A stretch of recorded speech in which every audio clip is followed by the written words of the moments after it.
Hey, what's up, everybody? I want to talk to you about rural versus metropolitan trafficking forms today. It's going to be good.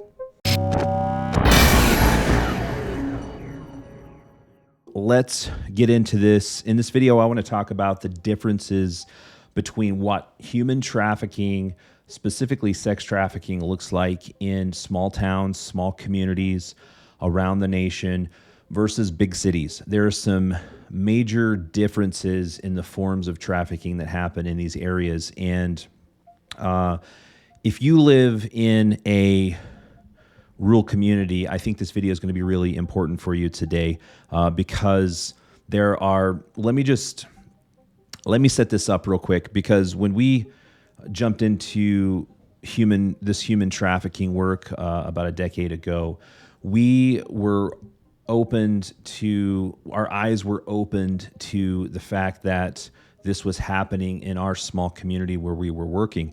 Up until this point, we thought that this was just something that happened in big cities or in places like Thailand or Amsterdam. But as we began to dive into this rabbit hole and begin to become educated and learn about this issue, we really figured out that this is something that happens in rural communities. And what happens a lot of times is we miss a lot of the red flags in rural communities because we have a specific lens we're looking through when it comes to the issue. And when we begin to get educated, we begin to learn a little bit, we can see that, hey, there's many forms of trafficking and some are more common in rural areas versus metropolitan. And when we broaden our view, when we become educated on the topic and our view is broadened, we can actually identify it better and more effectively in our rural communities. And so that's what this video is about today. But I want to share with you a couple big ideas real quick too, to kind of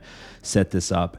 It's important to understand that there are many forms of trafficking. It's not just one form of trafficking. You may have watched a movie like Taken.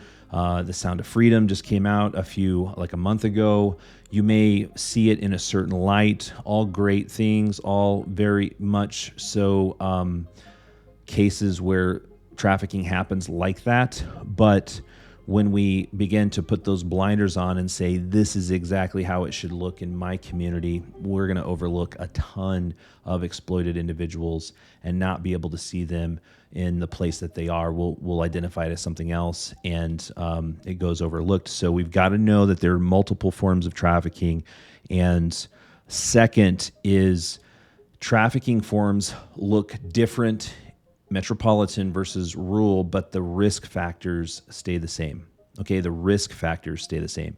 They may look different in their mechanism or their form and how it happens, but the risk factors are always the same across the board. So that looks like poverty, instability, compromised parenting, drug addiction, forced abuse, forced drug addiction. There's a lot of risk factors that are all across the board, always the same. And so when we learn how to identify those, then we can begin to identify sexual exploitation in our communities. So how does rural human trafficking look different from metro human trafficking? So I looked up on the U.S. Census Bureau, and it defines small towns as having 25,000 to 50,000 people. So you may be in a bigger community, you may be in a smaller community, but what they consider small town is about 25 to 50,000 people. So you can kind of adjust. And they also say that this is less than 500 people per square mile. So there's just a lot less people in these areas. You may live in a bigger town, but per square mile, 500 people per square mile is what they're considering rural. So, so here's the more common forms of trafficking that happen in rural areas. I want to share three of those with you, and then I have some for the metropolitan areas as well. But number one is in the rural areas, some of the more common trafficking you're going to see is familial trafficking. This is where a family has custody of a kid, or it's a biological daughter or son, and they are being prostituted out. And a lot of times this doesn't look like something you would see a girl walking down the street with fishnet stockings or in a brothel. This is connected to drug abuse, parties, really bad neighborhoods.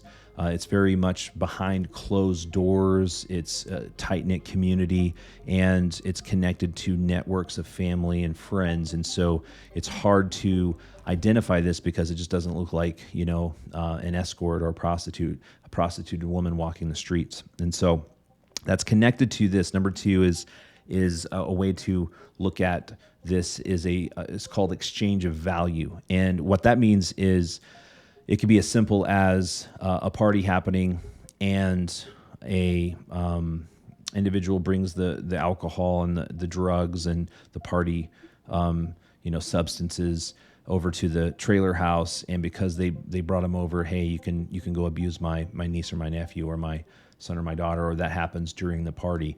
And so because they provide something, this kid is offered up, and there's an exchange of value. Or maybe a young girl needs a place to sleep, and she's in the foster care system. She's couch surfing, and so she gets a phone and a place to sleep and a meal, and she has to do a sexual service for that person. Because of that exchange of value, that's technically trafficking. And then number three is it happens offline. Like it's networked people. It's more below the surface. It's not as out there in your face, like when you go to Las Vegas or you go to Figueroa Street in LA or you go to New York. It's not so much out there, but it's really tight networks of family and friends. And so it's harder to see, it's harder to identify, but it's still there. Now in metropolitan areas, here's the more common ways trafficking happens. And so that would be online ads advertised online, where it's either an escort service or sex ads online on the dark web, tracks where prostituted women walk and there's pimps dropping them off, Johns are picking them up, or they're being delivered to hotels, or massive criminal networks where gangs are involved. The cartel, massage parlors are networked together and working together with forced sex workers in those businesses. Or strip clubs would be the last one. So if you have a strip club in your community, and it's important to know, like rural and metropolitan, the forms do blend a little together. I mean, they do cross over a little bit. You're just going to see certain types more common in rural areas, and then certain types more common in metropolitan areas. So if you're not seeing sexual exploitation, human trafficking in your area because you live in a small rural community, it's probably because you've been looking in the wrong place, and you've been looking through one lens of this is what human trafficking looks like. And so I always say we've got to kick over stones. We've got to begin to look in places, look beyond the need.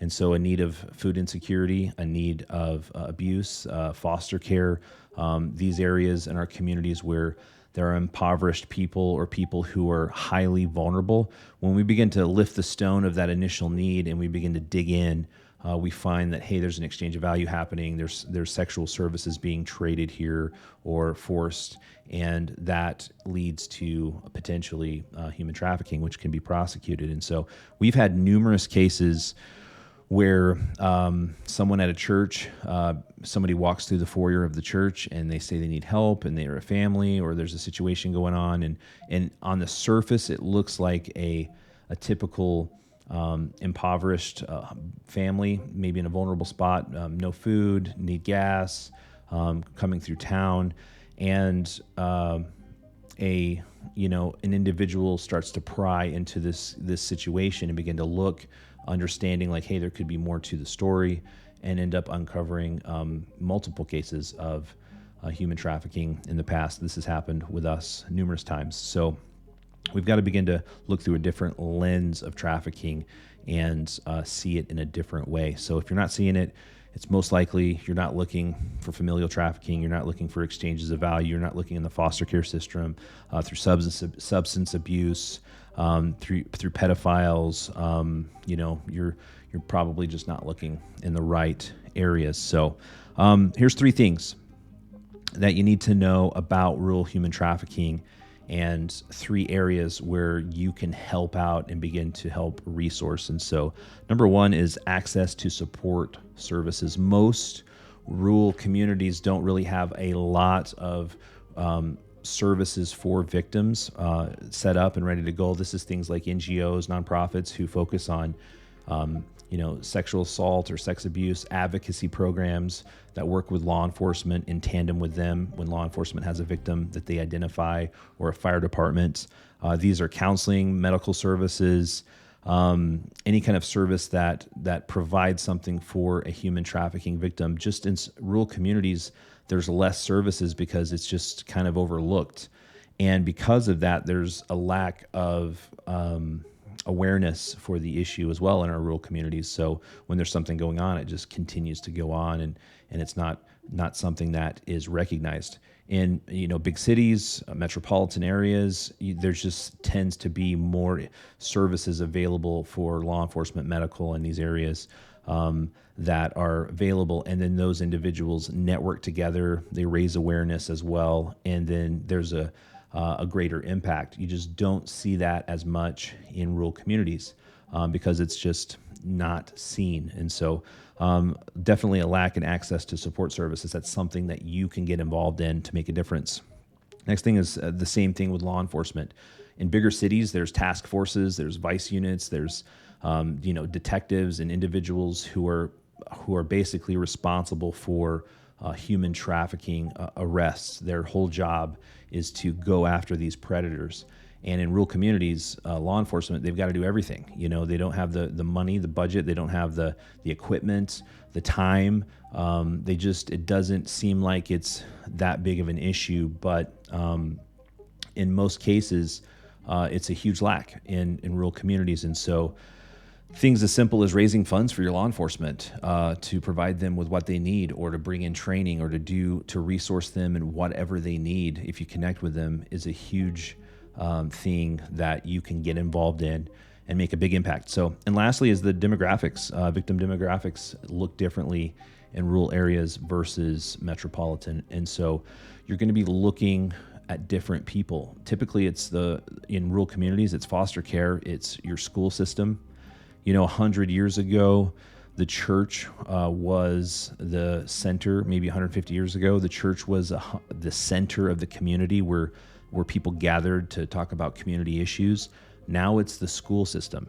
The school system is the center of the community, and people gather around school sports. They gather around school activities. It's about the school system, and that's a microcosm of the issues that are happening in families all around your community. They all gather there throughout the week during the school year. And so it's a massive opportunity to make a serious impact in the fight against human trafficking is your school demographic. So we actually get to work with, I do get to work with a school assembly program that speaks in schools and shares the red flags of human trafficking and makes students aware of what's going on in their community and with their friends.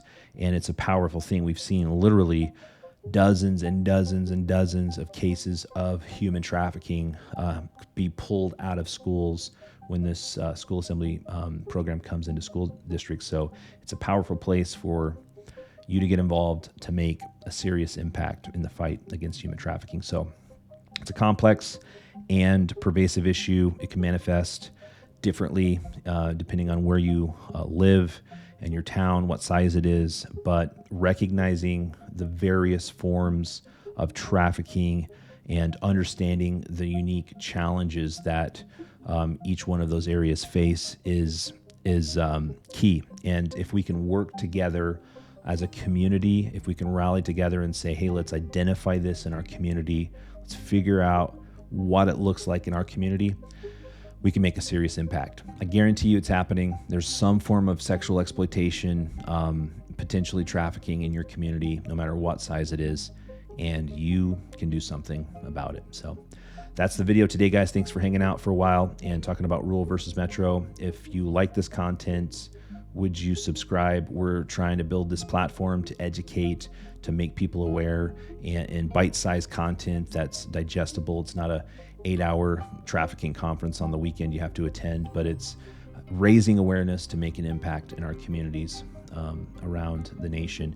And if you're looking to get involved, whether that's physically volunteering or sowing, it's a biblical term, but like sowing seed into some good soil, our work in trafficking, Operation for Freedom, check us out, operationforfreedom.org. We'd love to plug you in. So hope you guys have a good day, and we will see you on the next video.